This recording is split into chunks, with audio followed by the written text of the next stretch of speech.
Keine 500 Meter vom Aschaffenburger Schloss entfernt wird Geschichte gerade neu geschrieben. In welchem Umfang wissen wir noch nicht genau. Dafür ist die Überraschung in dieser Baugrube zu groß. Die Stadt plant hier am Mainufer ein Regenüberlaufbecken. Natürlich wurde vorab bei der Denkmalpflege angefragt, ob man auf Überreste aus der Stadthistorie stoßen könnte. Hier ist so viel passiert und es hat sich so viel bewegt in diesem Uferbereich, dass man also nicht davon ausgehen konnte, dass sich hier tatsächlich was erhalten hat. Dass man dann doch in 8 Meter Tiefen eben auf diesen Befund gestoßen ist. Vor allem, weil es eben auch nichts Vergleichbares gibt, hat man damit einfach nicht rechnen können. Auf alten Karten und Stadtansichten sieht man noch, dass an dieser Stelle mal ein barocker Garten existierte. Im 19. Jahrhundert wurde am Ufer ein Winterhafen ausgehoben. Den schüttete man nach dem Zweiten Weltkrieg wieder zu. Relevante Funde waren hier wirklich kaum noch zu erwarten, bis im März ein Baggerfahrer in der Baugrube auf ein paar Balken stieß. Am Anfang, wie gesagt, waren es einfach erstmal nur Balkenlagen. Es hätte alles Mögliche vom mittelalterlichen Bohlenweg zu vielleicht einer Kaianlage oder so sein können. Wir sind ja in Flussnähe.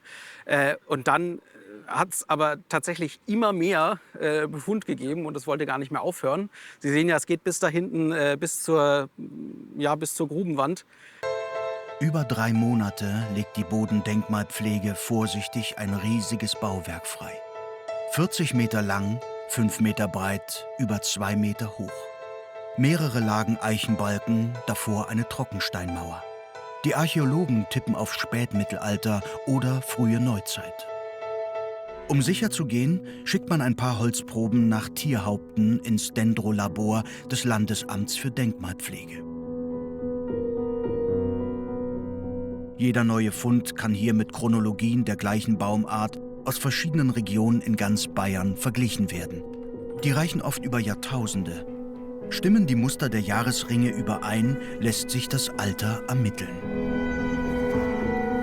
Als wir die Proben gesehen haben, waren wir eigentlich zuversichtlich. Es waren ja immerhin 140 Jahrringe und normalerweise lässt sich das datieren, frühe Neuzeit, Mittelalter.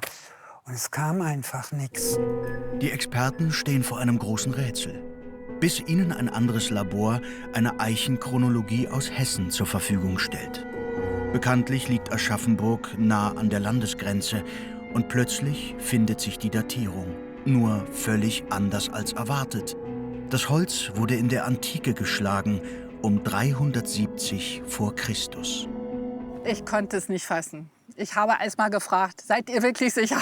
Das ist wirklich die Nadel im Heuhaufen, da hoffen wir immer, die zu finden. Und hier haben wir sie tatsächlich einmal gefunden. Also zuerst habe ich mir gedacht, oh weh, was passiert jetzt? Regenrückhaltebecken, wir halten wieder alles auf. Dann habe ich mir gedacht, wow, toll, fantastisch. Ist jetzt keine Pyramide, geht nach unten, aber daraus können wir ganz, ganz viel rausziehen. Und wir sind ja ganz am Anfang erst.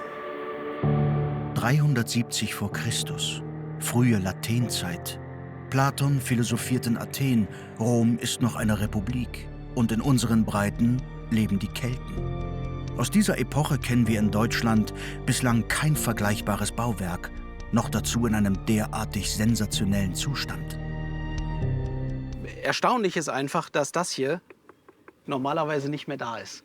Also diese Holzerhaltung ist wirklich einmalig für diese Zeit. Sie können das anfassen, das ist fast 2500 Jahre alt. Normalerweise hat man vielleicht Spuren von dem Holz in so einer Befestigung oder Fehlstellen im Stein oder sowas. Hier sieht man es wirklich, man kann es anfassen, es ist live vor Ort. Sowas ist auch für einen Archäologen eine absolute Seltenheit.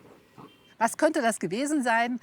Wir wissen es noch nicht, weil uns fehlen noch viele Anhaltspunkte darüber, ob zum Zeitpunkt der Anlage wirklich Wasser sozusagen im Bereich der Mauer war. Oder ob vielleicht ein paar Meter entfernt vielleicht der Main verlief. Ob das nun ein Hafen war oder Teil einer Befestigung. Der Fund lässt schon jetzt den Schluss zu, dass es hier eine bedeutende keltische Siedlung mit vielleicht weitreichenden Handelsbeziehungen gab, von der man bislang nichts wusste. Sowas baut man nicht mit einem paar Dorfbewohnern zusammen, sondern da braucht man schon eine Stadt, da braucht man Manpower für, da braucht man auch Ingenieurswissen. Man hat also diese Balkenlage, die wir hier sehen, das ist ja eine Konstruktionsweise, die wir nicht kennen, die vermutlich mit dem Untergrund zu tun hat, mit dem Feuchtboden in Flussnähe. Also da gehört viel Know-how dazu. Deswegen geht man eben davon aus, dass allein damit könnte man schon belegen, dass wir hier einen Zentralort haben. Wie kann man sich einen solchen Ort vorstellen? Es gibt Rekonstruktionsversuche großer keltischer Siedlungen, hier die oberschwäbische Heuneburg um 530 vor Christus. Oder hier am Staffelberg in Franken, das Oppidum Menoscada, das aber erst um 150 vor Christus entsteht, also rund 200 Jahre nachdem das jetzt entdeckte Bauwerk am Main errichtet wurde. Wie das keltische Aschaffenburg aussah, wird wohl ein Geheimnis bleiben. Auf dem Plateau über dem Main wurde über die Jahrhunderte zu viel gebaut. Nur wenige latènzeitliche Funde im Stiftsmuseum zeugen vom kulturellen Niveau der Gesellschaft, die damals hier lebte. Man produzierte oder handelte hochwertige Töpferware oder aufwendig hergestellte Schmuckstücke wie diesen Goldring.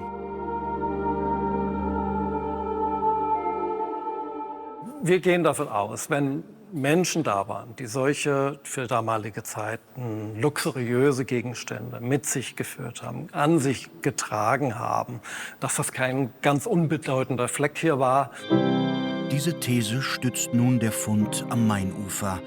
Leider kann man ihn an dieser Stelle nicht erhalten. Die Baustelle wartet. Bald soll die Bergung der Balken beginnen, denen der Luftkontakt nach 2400 Jahren bereits zusetzt. Nach einer mehrjährigen Konservierung sollen Teile der Anlage im Aschaffenburger Stiftsmuseum ausgestellt werden. Ob sich ihre Funktion je klären lässt?